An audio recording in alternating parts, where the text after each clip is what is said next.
Within the System Off function, you will find the Programmable Off feature. This is a handy feature that allows you to program in from 1 to 7 days that the controller will be in the off mode.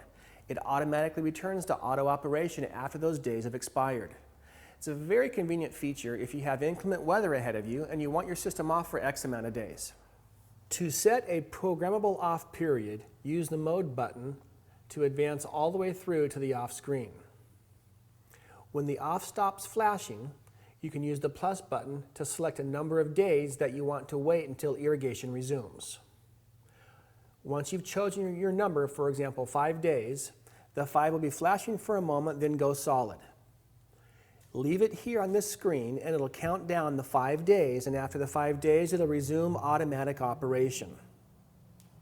To cancel out of the programmable days off mode, just use the Mode button to advance to the current time and you'll be back in auto regular mode. Otherwise leave it here for the 5 days to count down, then it'll go back to auto by itself.